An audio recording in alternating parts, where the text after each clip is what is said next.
대형마트에 갔더니 사람들이 지나다니는 길, 공간 있잖아요. 그 공간 구석에 오락실 게임기가 설치되어 있는 거 여러분 한 번씩 보셨습니까? 오락실이 따로 있긴 한데 또 오락실 게임기도 이렇게 일부 떼가지고 설치해 놨더라고요. 그 중에 아이스맨이라고 하는 게임이 있는데요. 물총으로 쏘면서 좀비들을 제거하는 그런 오락기가 있습니다. 저도 혜린이하고 같이 해본 적이 있거든요. 근데 물이 옆으로 많이 튀기도 하더라고요. 그래서 이렇게 하다 보면은 이 커다란 이런 좀비, 보스 좀비도 출연하고요. 그렇게 하다가 이제 재밌어서 좀 더 하려고 하면은 항상 돈을 더 넣으라고 그런 안내 멘트가 나오더라고요. 그래서 이제 그만뒀는데, 그래 이런 좀비라는 것들은 영화의 소재로도 많이 사용되고 있죠. 그래서 이 좀비의 특징을 보면요, 분명히 죽은 자인데 움직이는 살아있는 시체라는 것이죠. 그리고 주술에 의해서 움직인다고 하는 그런 특징이 있습니다. 마트에 가셨을 때 한 번씩 하시면은 좀비 처치하는 재미가 있을 겁니다. 자, 오늘 본문 말씀을 보겠습니다. 1절 말씀을 보시면 강조점이 어디에 있는 것 같습니까? 보는 시각에 따라 다를 수도 있는데 우리를 살리셨도다에 있는 것처럼 보이기도 합니다. 그런데 사실은요, 그는 하고 살리셨도다는 원문에 없는 말입니다. 그래서 영어 성경에도 보면은 없습니다, 그런 말이. 그래서 NIV, NASB에 다 없고요. 킹 제임스 버전 맨 밑에 거 보시면은 이탈릭처로 되어 있는 부분들은 원문에 없는데 첨가했다, 그 뜻입니다. 그래서 우리나라 그 개역 개정판도 원문에 없는 이 부분을 작은 글씨로 되어 있어요. 살리셨다, 이 말을 책으로 보시는 개역 개정판을 보시면 아마 작은 글씨로 되어 있을 겁니다. 근데 그는도 원래 없습니다. 자, 그렇다면은 살리셨다는 것은 이 구절에 해당이 안 되는 거잖아요, 그죠? 그래서 새 번역과 우리말 성경에도 보면은 살리셨다는 말 아예 번역이 안 돼 있다는 거죠. 따라서 이 구절은요, 우리의 상태에 대한 분명한 메시지입니다. 무슨 말이냐 하면요, 전에는, 그리스도를 믿기 전에는 죽었었다는 거예요. 죽었던 사람들입니다. 새 번역은 이렇게 번역하고 있고 우리말 성경에 보면 죽은 사람들이었습니다, 이렇게 번역하고 있거든요. 그래서 1절을 이 개역 성경의 어투로 제가 한번 번역을 해봤습니다. 바르게 번역한다면 이렇게 될 겁니다. 너희는 허물과 죄로 죽었었느니라. 그래서 이것을 이어지는 2절 말씀을 읽어보겠습니다. 2절 시작. 이제 너희는 그 가운데서 말하여 이 세상 풍족을 따르고 공중의 권세 잡은 자를 따랐으니 곧 지금 불순종의 아들들 가운데서 역사하는 영이라. 그래서 2절하고 이어지는 말씀인데요, 그때라는 말씀은 죽었을 때라는 뜻이죠. 자, 그런데 한번 보세요. 어떻게 된 일인지 여기 나온 동사들을 보면요, 죽었을 때에 행하였고 따랐고 또 따랐으니 라는 말이 나온다는 겁니다. 자, 죽은 자가 움직이고 활동하고 있다는 표현이죠. 그런데 무엇에 의해서 움직인다고 되어 있냐면은 공중의 권세 잡은 자, 곧 불순종의 아들들 가운데서 역사하는 영을 따라서 움직였다, 이렇게 되는 거예요. 뭡니까? 사탄을 의미하는 것이죠. 사탄에 의해서 움직였다는 겁니다. 그래서 이것을 정리해 보면요, 죽은 자가 활동한다고 하는 것과 공중의 권세 잡은 자를 따라서 움직인다고 하는 것. 근데 만약에 죽은 자가 활동하고 주술에 의해서 움직이면 어떻게 됩니까? 이거는 좀비죠. 그렇지 않습니까? 그런데 주술이라기보다는 공중의 권세 잡은 자를 따라서 움직이는 것이니까 영적 좀비라고 해야 될 것입니다. 자, 그러면 이 좀비의 운명은 어떻게 되는 겁니까? 아까 게임을 제가 말씀을 드렸지만 좀비는 무찔러야 할 대상이었잖아요. 정상적인 세계에서 이 좀비라고 하는 것은 결코 함께 할 수 없는 그런 존재죠. 처치 및 제거 대상입니다. 자, 그래서 이어지는 3절 말씀을 보면은 마지막에 뭐라고 되어 있습니까? 본질상 진노의 자녀라고 하는 것이죠. 하나님의 심판과 형벌의 대상이었다는 겁니다. 우리가 다 그랬다는 겁니다. 육체와 마음에 원하는 것을 하고, 그러니까 지난번에 제가 본질을 사는 인생에서 말씀을 드렸지만, 하나님이 지으신 그 목적, 그 본질을 따라 살기보다는 내 마음대로 살았기 때문에 본질을 벗어난 삶, 폐기 처분 대상이잖아요. 그죠? 처치 및 제거 대상입니다. 본질적으로는 그래서 진노의 자녀였다고 말씀하고 있는 거예요. 이것이 바로 영적 좀비의 운명이라고 할 수 있을 겁니다.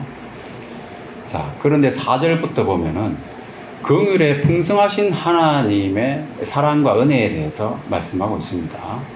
그래서 하나님의 사랑과 은혜는 어떤 것이었나? 우리가 어떤 존재였습니까? 우리를 사랑하셨다고 했는데 우리는 바로 영적 좀비였잖아요. 여러분, 좀비를 사랑하신 하나님입니다. 그죠? 그 좀비 같은 우리를 그리고 살려내셨죠. 완전히 새 생명으로 살려내신 거죠. 그리고 함께 일으키사 그리스도 예수와 함께 하늘에 앉히셨다는 말은 좀비를 영화롭게 하셨다는 거예요. 도저히 함께 할 수 없는 그 좀비 같은 존재를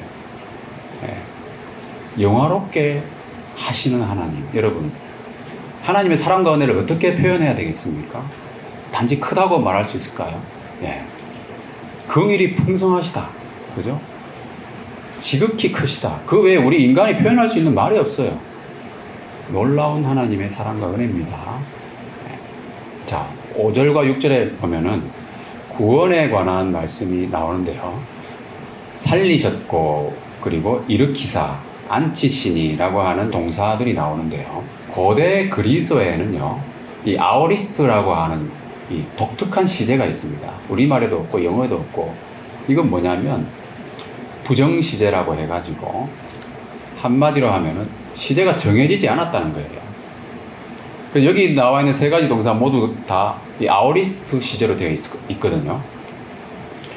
이 세 가지 동사 모두가 시제가 정해지지 않은 거예요. 무슨 말이냐 하면 문맥이나 화법에 따라서 적절히 번역을 할 뿐입니다. 직설법인 경우는 통상 과거로 번역을 하거든요. 그래서 이렇게 번역이 되어 있는 건데, 원래 시제가 정해지지 않은 말이기 때문에 완벽한 번역이라고 보기는 어렵잖아요. 그러면 우리가 이게 생각해 볼 수 있는 게 뭐냐 하면요, 하나님의 오묘한 섭리 한 가지를 우리가 생각해 볼 수 있는 거예요. 결론부터 말씀을 드리면, 하나님의 시간을요 가장 잘 표현할 수 있는 언어가 뭐냐? 제가 생각할 때는 고대 그리스어입니다. 하나님의 시간에는 과거, 현재, 미래가 없습니다, 여러분. 하나님은 역사 전체를 한눈으로 보고 계십니다. 그렇기 때문에 과거, 현재, 미래가 의미가 없어요. 구약 성경을 읽어보시면요, 아직 전쟁을 치르지도 않았는데 내가 아모리 족속들을 네 손에 붙였다고 표현하고 있잖아요. 하나님이 이미 이루어 놓으신 일이라는 겁니다. 과거로 표현하고 있어요. 아직 전쟁을 치르지도 않았는데. 근데 그것이 현실에서 이루어지기 때문에 미래로 우리가 이해를 하는 거잖아요. 하나님의 시간, 시제가 없는 거예요. 자, 갈라디아서 4장 4절에 보면은 하나님이 메시아를 보내시는 때가 찼다는 말씀이 나옵니다. 때가 찼다는 말이 여러 가지 의미가 있습니다. 무엇보다도 이 고대 헬라어의 이 보편화라고 볼 수 있습니다. 때가 찼다는 말 중에 하나는. 자, 알렉산더 대왕이 정복 사업을 크게 벌였잖아요. 그죠? 짧은 기간에 엄청나게 많은 지역을 정복을 했어요. 그래서 그 지역들에서 헬라어가 공용어로 사용되었습니다.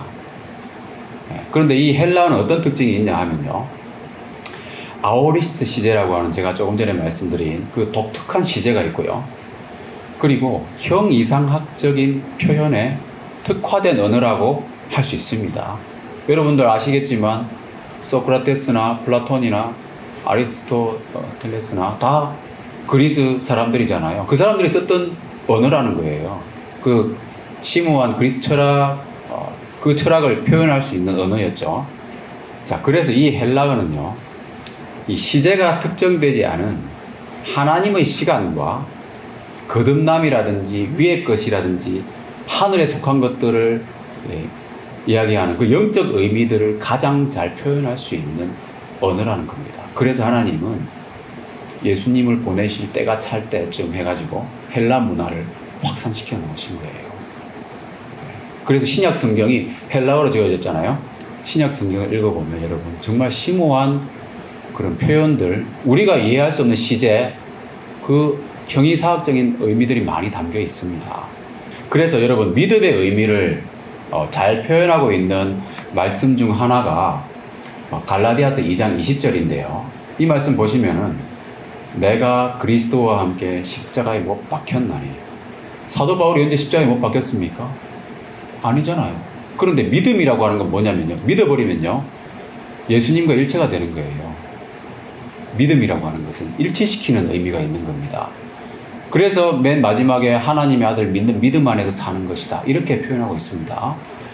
자, 믿음이라고 하는 것은요 하나님의 시간과 나의 시간 일치시키는 겁니다. 자, 이 말씀도 한번 보겠습니다. 마가복음 11장 24절 말씀 다 같이 한번 읽어볼까요? 시작. 그러므로 내가 너희에게 말하노니 무엇이든지 기도하고 구하는 것은 받은 줄로 믿으라. 그리하면 너희에게 그대로 되리라. 자, 받은 줄로 믿으라. 뭡니까? 이미 받았다. 과거처럼 여기라는 말씀이잖아요. 그죠? 근데 그대로 되리라는 말은 미래의 이야기입니다. 하나님의 시간이에요. 믿음이라고 하는 것은요 하나님의 시간과 나의 시간을 일치시키는 거예요. 심오한 겁니다. 이것은 우리 인간이 잘 이해할 수 없는 겁니다. 이해 다 하려고 하지 마세요.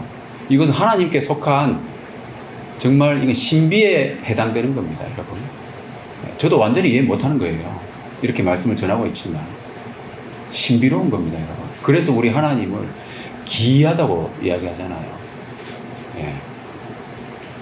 자, 그래서 5절, 6절 말씀을 다시 보면요. 구원의 말씀이 나와 있는데, 세 가지가 나와 있습니다. 자, 다 아오리스트 시제, 특정되어 있지 않는 그 시제로 되어 있습니다. 자, 여러분, 구원에 관한 여러분 세 가지 시제에 대해서 혹시 들어보셨습니까? 자, 세 가지 시제를 제가 정리해 드릴게요. 이거 아주 구원에 대한 의미를 여러분 이해하는데 아주 중요한 내용이기 때문에 잘 숙지하시기 바랍니다. 자, 구원의 3시제 또는 단계라고 이야기합니다. 자, 첫 번째는 칭의입니다. 의롭다고 불러준다는 거예요. 의롭지 않지만 의롭다고 불러주는 거예요. 믿음으로 의롭다 하심을 얻는 것. 그것이 바로 뭡니까? 신분이 거룩해지는 거죠. 우리의 포지션, 신분이 거룩해지는 것이 바로 칭의입니다. 그리고 성화. 성화는 뭡니까? 주님과 믿음으로 동행해서 행실이 거룩해지는 거죠. 우리의 상태가 거룩해지는 겁니다. 신분과 상태는 괴리가 있는 것이죠. 그래서 갈등하게 되는 거예요. 성화되는 과정에서. 자, 세 번째는 뭡니까? 영화입니다. 영화는 구원의 완성 단계고요. 이 신분과 상태가 같아지는 단계입니다. 그래서 영화는요, 존재 자체가 거룩해지는 거죠, 우리의. 그래서, 자, 칭의부터 보시면은, 로마서 5장 1절에 보면은, 믿음으로 의롭다 하심을 받았다, 이런 표현이 있고요. 오늘 읽었던 에베소서 2장 8절에도 보면, 구원을 받았다라고 표현되고 있습니다. 믿음으로 구원 받았다. 그죠? 그리고 에베소 1장 7절에도 보면은, 죄 사함을 받았느니라. 그래서 다 과거 시제로 표현되어 있습니다. 칭의 같은 경우는. 자, 그리고 구원이라고 하는 의미는 여러분, 구원이 뭡니까? 여러 가지로 표현할 수 있지만은 죄로부터의 구원이잖아요. 죄와 연관된 이 구원의 의미는요, 칭의에서 보면요, 죄의 형벌로부터 해방이에요. 이 개념을 잘 가져야 됩니다, 여러분. 자, 그 다음에 우리 성화를 보겠습니다. 성화는 구원을 이루어가는 겁니다. 예, 진행 중이라는 겁니다. 구원이 진행 중이라는 거예요. 그래서 빌립보서 말씀에 구원을 이루라는 말씀이 있고 베드로전서 말씀에 보면 구원에 이르도록 잘한다 이런 표현이 있잖아요. 베드로 후서에도 자라가라, 믿음이 자라가라, 그죠? 그래서 성장하는 의미. 그래서 구원이 이루어지는 단계가 바로 성화입니다. 그래서 성화는 어떻게 되어 있냐면은 현재 시제로 되어 있죠. 그리고 조금 전에 말씀드린 것처럼 죄와 연관해서 그럼 어떤 구원이냐? 자, 죄의 권세로부터 해방되는 겁니다. 죄의 권세로부터 자유함을 얻는 구원이라는 거예요. 자, 세 번째가 뭐라고 했습니까? 네, 영화잖아요. 영화는 구원의 완성 단계, 예수님이 다시 오실 때 이루어지는 겁니다. 그때 구원한다, 여기도 구원한다 표현이 있잖아요. 네, 주님께서 구원하러 오시는 거예요. 바로 영화입니다. 우리의 낮은 몸을 자기 영광의 몸의 형체와 같이 변케 하시리라. 고린도전서 말씀에 보면 마지막 나팔이 울릴 때 우리가 순식간에 호련히 변화될 것이다. 예, 그래서 미래 시제로 표현되고 있습니다. 그래서 죄와 연관해서 구원을 이야기할 때는 어떻게 이야기할 수 있겠습니까? 죄의 존재로부터 해방되는 겁니다. 자, 이것을 그래서 제가 정리를 해드리면, 자, 구원의 세 가지 시제, 칭의는 뭡니까? 네, 과거로 시제로 표현되어 있고요. 죄의 형벌로부터의 구원입니다. 죄의 형벌로부터 해방. 자, 성화는 현재 시제고요. 현재 이루어지는 것이고요. 죄의 권세로부터 해방입니다. 그리고 영화는 미래고요. 미래에 이루어질 일이고 죄의 존재로부터 해방되는 겁니다. 아시겠죠? 이 개념 아주 중요한 개념입니다, 여러분. 자, 그래서 우리는 현재 살고 있잖아요. 그래서 성화되는데 우리가 힘을 써야 된다. 자, 그래서 5절, 6절 말씀을 우리말 성경으로 이렇게 보면요. 우리가 구원받았다라고 말할 때는 과거 시제로 말하잖아요. 그때는 주로 이 칭의를 이야기하는 거예요. 여러분들 구원받았냐고 누구 질문 받을 때가 있지 않습니까? 또는 우리가 다른 사람한테 구원의 확신에 대해서 물어볼 때 구원받았냐고 물어봅니다.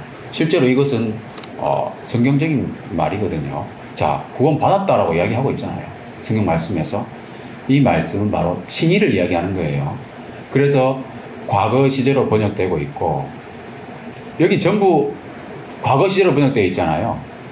칭의라고 다 이해를 할 수 있습니다. 과거 시제로 되어 있으니까. 그런데 이 아오리스트 부정 시제의 의미를 고려했을 때는 좀 다르게 우리가 이해할 수도 있다는 겁니다. 살리셨다고 하는 것은 칭의죠. 죽은 자가 살아났으니까. 자, 여러분 죽은 자 살렸을 때 죽은 자의 상태는 어떻습니까? 누워 있잖아요. 그죠? 그래서 누워있는 사람을 일으키는 건 뭡니까? 네. 살아난 이후에 누워있지 않고 일어나서 주님과 함께 걷는 거예요. 그럼 이걸 또 성화의 의미로 볼 수도 있다는 겁니다. 그리고 하늘에 앉히셨다는 말은 우리의 구원이 완성될 때에 주님께서 오셔서 우리를 진짜 하늘에 데리고 가서 진짜 하늘에 앉히시는 거예요. 영화의 의미로 볼 수도 있다는 겁니다. 놀랍지 않습니까? 여러분, 이 하나님의 시간 속에서 이루어지는 구원이라는 거예요. 자, 그래서 7절에 보면은 그 은혜의 지극히 풍성함이라고 표현하고 있는 거예요. 이 위에 더 뭐라고 표현하겠습니까? 좀비 같은 우리를 사랑하셔서 살려주시고 영화로운 지위까지 주신 그 하나님의 은혜와 사랑입니다. 지극히 풍성하다는 말 외에는 다르게 표현할 수가 없잖아요. 그리고 오는 여러 세대에 나타내려고 한다. 여러 세대라는 말은 세대가 계속 이어져야 된다는 말이잖아요. 인구 증가의 원리죠. 영적인 세대도 마찬가지입니다. 이방인의 충만한 수가 차기까지 이런 표현이 있습니다, 여러분. 예. 우리 그리스도인들이 전 세계적으로 충만해지기까지. 그래서 여러 세대가 필요한 거예요. 그래서 구원이 완성 단계에 들어서면 요한계시록에 나와 있는 말씀처럼 아무도 능히 셀 수 없는 큰 무리가 하나님께 나와서 하나님 예배하고 찬양할 겁니다. 각 나라와 족속과 백성과 방언에서 큰 무리가 와서 한 목소리로, 그때는 언어도 통일되지 않겠습니까? 그죠? 다 같이 주님을 찬양하는 거예요. 이 생각만 해도 참 가슴 벅찬 일이죠. 그래서 2장 8절 9절에 보면 구원은 하나님이 거저 주시는 선물이다, 이렇게 표현하고 있습니다. 그래서 아무도 자랑할 수 없다. 칭의뿐만 아니고요, 성화도 마찬가지예요. 지난주에 제가 데살로니가전서 말씀을 전할 때도 잠깐 언급을 했습니다만은 다시 보면요, 하나님이 친히 거룩하게 하신다는 말씀이 있었어요. 그죠? 거룩하게 되는, 우리가 성화되어 가는 과정도요, 하나님이 하시는 거예요. 우리의 영과 혼과 몸, 전인격이 흠없게 보존되는 것, 우리가 할 수 있는 일이 아닙니다. 하나님이 이루시는 거예요.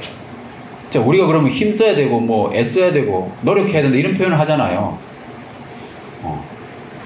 근데 그것도요, 하나님이 격려하시는 거예요.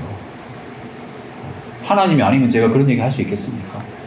그리고 하나님이 말씀으로 동기부여해 주시고, 말씀으로 우리를 이끌어 주시기 때문에 그게 가능한 겁니다.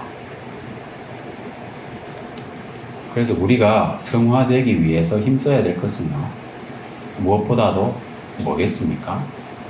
하나님을 만나는 거죠. 자, 모세는 하나님과 교제하는 시간을 가졌을 때 실제로 얼굴에 광채가 났습니다. 그래서 사람들이 모세를 보고 두려워했어요. 얼굴에 빛이 막 나니까. 모세는 사람들 앞에서는 수건으로 가렸어요. 우리가 성화되는 것은, 우리가 주님을 닮아가는 것은 뭐냐면 주님을 많이 봐야 돼요. 하나님을 자주 만나야 된다는 겁니다. 성화되기 위해서 우리도 주님의 영광을 봐야 하는데요, 구체적으로는 뭐겠습니까? 항상 하는 말이죠. 경건의 시간을 잘 가져야 돼요. 말씀과 기도로 주님과 만나고, 또 그 주님께서 나와 함께 하셨을 때 격려해 주신 그 힘으로 주님과 동행하는 거예요. 그렇게 잘 하면 성령님이 이루신다는 겁니다. 성령님이. 우리가 하는 게 아니라는 겁니다. 그래서 우리가 나중에 주님 앞에 섰을 때 자랑할 게 있겠습니까? 자랑할 게 아무것도 없어요. 죽은 좀비를 살려내가지고 일으키시고 하늘에 앉히시고 다 하나님이 하신 거잖아요. 안 그렇습니까? 자랑할 게 하나도 없는 거예요. 그리고 2장 10절 말씀 읽어보겠습니다. 시작. 우리는 그가 만드신 나라 그리스도 예수 안에서 선한 일을 위하여 지으심을 받은 자니 이 일은 하나님이 전에 예비하사 그리고 그 가운데서 행하게 하려 하심이니라. 자, 여기 보면은요, 구원에 관한 또 다른 표현이 나옵니다.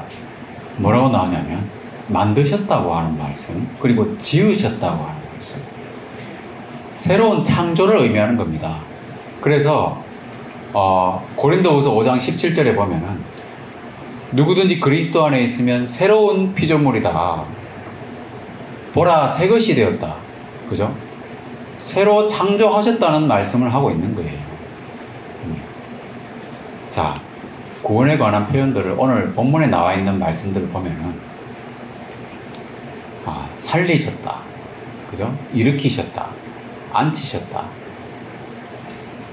또 구원을 받았다. 우리가 뭐 구원을 뭐 만들어냈다는 게 아니고 우리가 받았다는 거잖아요. 그래서 하나님의 선물이라는 표현이 나오잖아요. 그 선물이라는 말은 값없이 받는다는 의미가 내포되어 있지 않습니까? 그리고 또 다른 표현이 조금 전에 본 것처럼 만드셨다, 그죠? 지으심, 이런 의미가, 이런 표현들이 구원에 관한 표현들입니다. 이 구원에 관한 거 우리가 할 수 있는 게 뭐가 있습니까? 구원의 주체는 모두 하나님이라는 거예요. 이는 누구든지 자랑치 못하게 함이니라. 자랑할 것이 없다고 하는 것이, 머리 좋은 사람이 구원받는 것도 아니고 돈 많은 사람이 구원받는 것도 아니고요. 구원의 주체는 모두 하나님이시기 때문에 우리가 할 수 있는 것은 제로입니다. 이것을 우리가 잘 알아야 돼요. 하나님이에요. 그래서 우리가 하나님을 찬양하는 겁니다. 말씀을 마무리하겠습니다. 우리의 확실한 구원의 주체가 하나님이라고 하는 것은 정말 감사한 일이죠. 안심할 수 있지 않겠습니까, 여러분? 구원의 주체가 내가 아니라는 거잖아요. 내가 구원을 이루어야 된다면 여러분 얼마나 불안할까요? 안심할 수 없는 거예요. 나는 너무나도 부족한 사람이기 때문에.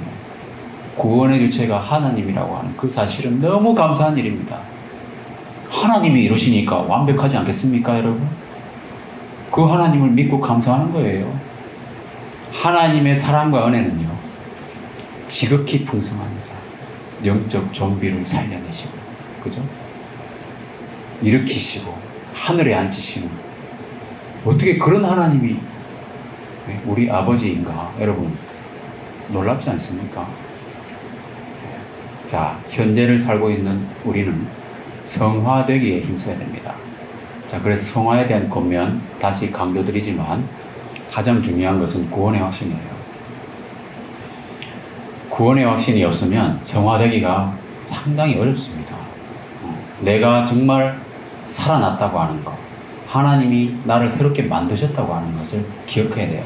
그리고 구원의 확신을 갖는 데 있어서는 다른 것보다도요, 여러분, 하나님이 주체가 되어서 살리셨다고 하는 것, 그죠? 하나님이 새롭게 만드셨다고 하는 것을 기억해야 되는 그 의미를.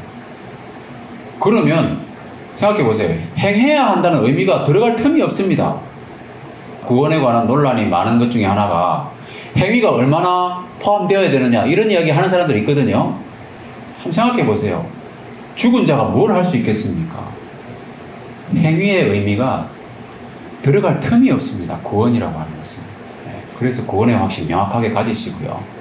주님을 만나는 시간, quiet time을 여러분 훈련하셔야 돼요. 계속적으로 여러분 이것도 세월이 가면서, 여러분들 나이가 들어가면서 훈련하고 깊어져야 됩니다. 그러면서 주님과 더욱 가까이 친밀하게 만나는 것이죠. 모세가 정말 가까이 만났던 것처럼. 그리고 그 전의 삶을 보면은 우리가 영적 좀비였을 때는 육체와 마음에 원하는 것을 따라 살았잖아요. 공중 권세 잡은 자를 따라서. 그 좀비처럼 살면 안 되는 거예요. 어떻게 살아야 됩니까? 성령을 따라서 살아야 됩니다. 공중 권세 잡은 자가 아니라 성령을 따라서 살아야 된다. 하나님의 시간 계획 속에서 우리를 확실하게 구원하신 하나님을 찬양합니다. 할렐루야.